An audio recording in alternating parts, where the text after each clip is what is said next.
Welcome to my channel. It looks like I'm going to have to change gears here. I'm speaking about culture and race to history. Ancient history at that, something that I've studied for almost 2 decades now.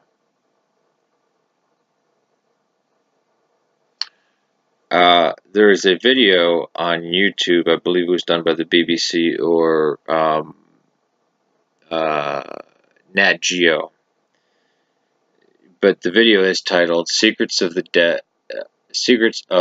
Dead Blood on the Altar." I don't know if that's the actual title of the program. It was off YouTube for a while. This seems to be put back up in 2016, so recently.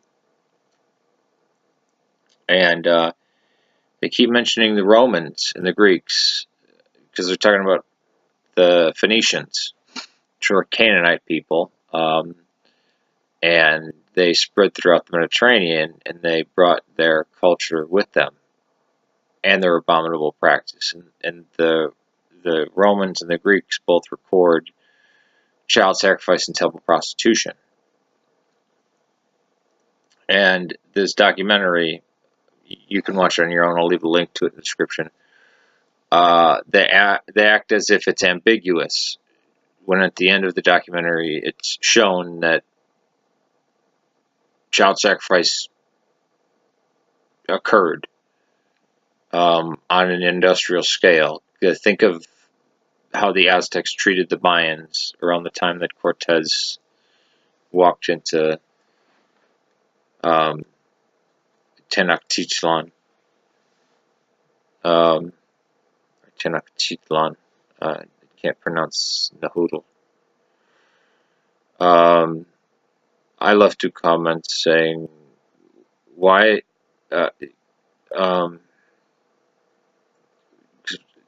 Minute 7 minutes and 30 seconds. History is written by the victorious. This is what the man claims. So you can't trust the Greeks or the Romans. I said, I call bullshit on that one. One only needs to look at the vast writings of the Jews to make that saying foolish.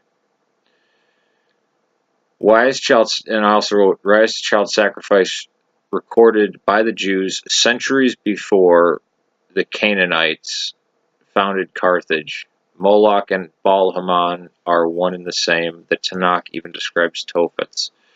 The spell correct wouldn't allow me to do Phoenicians, and I didn't want to misspell it, but Phoenicians are part of Canaan. You could say it's Lebanon, but Lebanon, it's still part of the Levant. But what would really rouse me up, because it was Jezebel's grandson who founded Carthage. You know, the queen that married Ahab, the northern king of Israel, is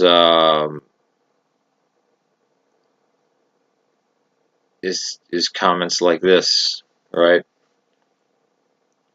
LL writes, when you have 2 utterly different sources, Roman and biblical writings, talking about this culture killing infants, it's kind of amazing that anyone would think that it wasn't true. I guess it's just too horrible for folks to turn away from the thought. And lo and behold, Sly Vaping Guy says, well, the Bible is mostly non-true. Just about everything, period. So just about everything in the Bible. The Romans did tend to be biased against their enemies. Who isn't? All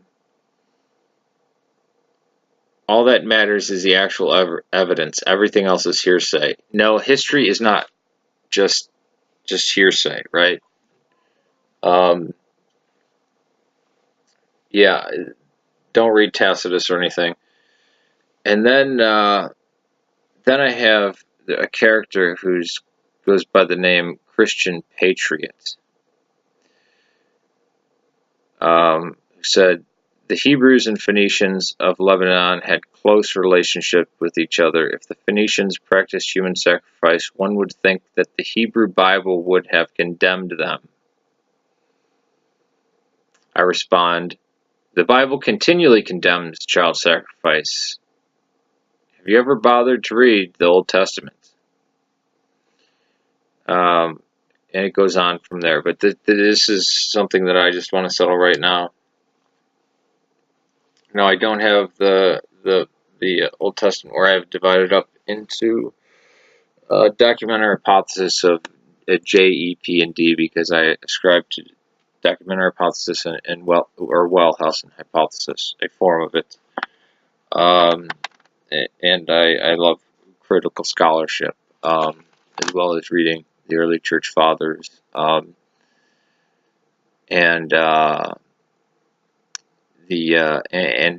textual variants. That's my bread and butter. Now, a book like this, you could say, not line up because all the flora and fauna match Palestine and not Mecca, which the city didn't exist at the time. That's for another discussion. I have here Roman Catholic Bible. I have here Protestant Bible. It's the New American Standard Bible. These New American Standard Bible and the New American Bible. One's Roman Catholic, one's Protestant. This is probably the best Roman Catholic translation, and this is bar none the best word for word Protestant translation. Then I have my copy of the Peshitta that is Protestantized, but I don't know how much of my audience can read Spanish. You know, I tend to read this. And then I have also the Orthodox Study Bible. So I've got my bases covered, and I've also have there's King James and New King James lying around. Some of them are cut up and repasted and all this kind of stuff. But the fact that you can read things like you guys would know it as 1st, 2nd Samuel and 1st, 2nd Kings. I would call it 1st Kings, 2nd Kings, 3rd Kings, 4th Kings, as well as books like Judges. The fact that the distances between all these places add up, and the fact that we find things that were written by the Moabites and the Ammonites about wars that they fought with the northern kingdom of Israel or the southern kingdom of Judah, and it lines up. Now, Kings is a court chronicle, and it does have propaganda in there, or spin, I should say, but the battles did actually take place. Pontius Pilate, they're saying Pontius Pilate never existed, right? Until they uncovered a stone with his name on it in 1964. The Hittites, that's proof that the Bible is made out of whole cloth, because Hittites, there's not a scrap of evidence for them. Around the turn of the last century, they uncovered their capital. And now we know more about the Hittites than almost any other ancient civilization. Maybe we know more about Egypt. But, yeah. So we have the Meneptah stelae. We have the inscription, the House of David inscription. The boasting, we have killed one from the House of David. Because apparently, that there was no Davidic line. But the Moabite stone, also known as the Mesha stela, is the most important, because if you read Kings, and then you read, if you read about the battle between the Moabites and the northern Israelites, right? um,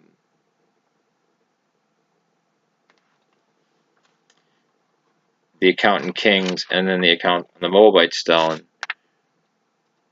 it gives the same accounts. Now, not exactly the same, just like a battle in Vietnam, like the battle for Khe Sanh, right? The Americans would say, well, we defended it for this amount of time and this and that, and the Viet Cong or the North Vietnamese would say, well, we pinned them down and held them down so that they couldn't advance into the jungle, right? But they don't disagree about the facts, just about, like strategic withdrawal. One side will say strategic withdrawal, another will say we routed them, or we chased them away.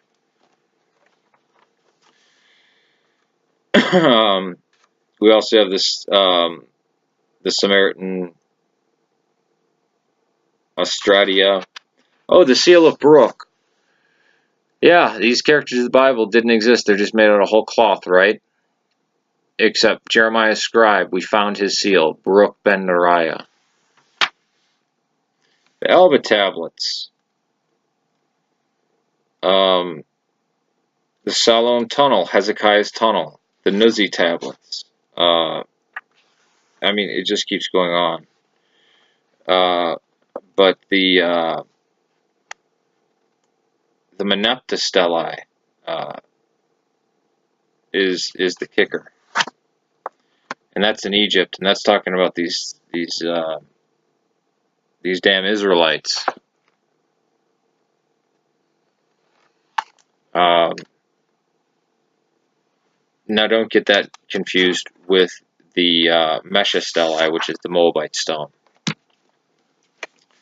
Now, the Book of Mormon and the Quran, none of the flora and fauna add up, right? The Book of Mormon talks about there being wheat, horses, sheep, cattle in the New World, and no, before Columbus and the Spanish, there were no horses or cattle. But yet the Bible, yeah, all the flora and fauna is absolutely correct, and even the distances between places. I mean, it's a collection of books, and it's the most reliable collection of books from antiquity.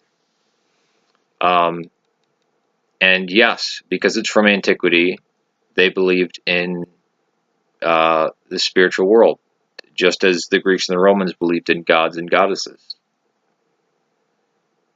But just because you're an atheist doesn't mean you have to be absolutely stupid and just say things that are incorrect or repeat lies and not do any research. History is my first love, and just don't lie about shit.